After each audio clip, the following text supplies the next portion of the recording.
শিক্ষার্থীদের বহিষ্কারাদেশ তুলে নেওয়া ও কর্তৃপক্ষের বিরুদ্ধে প্রশাসনিক ব্যবস্থা নেওয়ার দাবিতে রাজধানীর নতুন বাজারে রাস্তা অবরোধ ও অবস্থান কর্মসূচি পালন করছেন ইউনাইটেড ইন্টারন্যাশনাল ইউনিভার্সিটির শিক্ষার্থীরা। সেখানে আছেন সহকর্মী সাব্বির আহমেদ, সরাসরি যুক্ত হচ্ছি তার সঙ্গে। সাব্বির, অনির্দিষ্টকালের জন্য তারা রাস্তা অবরোধ এবং অবস্থান কর্মসূচি চালিয়ে যাবেন বলছেন, এখন ঢাকা ব্লকেটেরও হুমকি দিচ্ছেন। কর্তৃপক্ষের পক্ষ থেকে কোনো আলোচনার উদ্যোগ নেওয়া হয়েছে কিনা? ধন্যবাদ মুন্নি।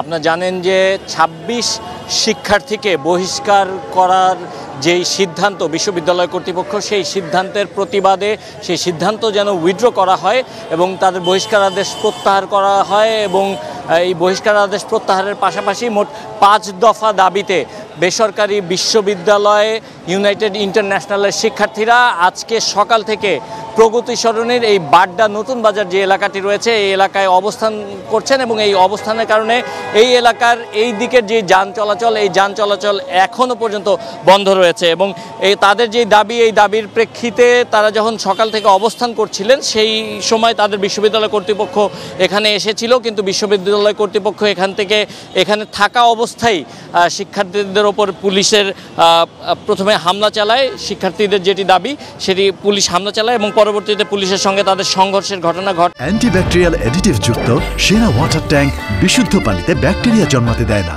এবং এক পর্যায়ে শিক্ষার্থীও বেশ কয়েকজন আহত হয়েছেন এবং পুলিশের বেশ কয়েকজন সদস্য আহত হয়েছেন। কিছুক্ষণ আগে পুলিশের ঊর্ধ্বতন কর্তৃপক্ষরা এখানে এসছেন। শিক্ষার্থীদের একটি গ্রুপ এই মুহূর্তে থানায় অবস্থান করছেন এবং তাদের সঙ্গে বিশ্ববিদ্যালয়ের কর্তৃপক্ষ যারা রয়েছেন তারাও এই মুহূর্তে থানায় অবস্থান করছেন।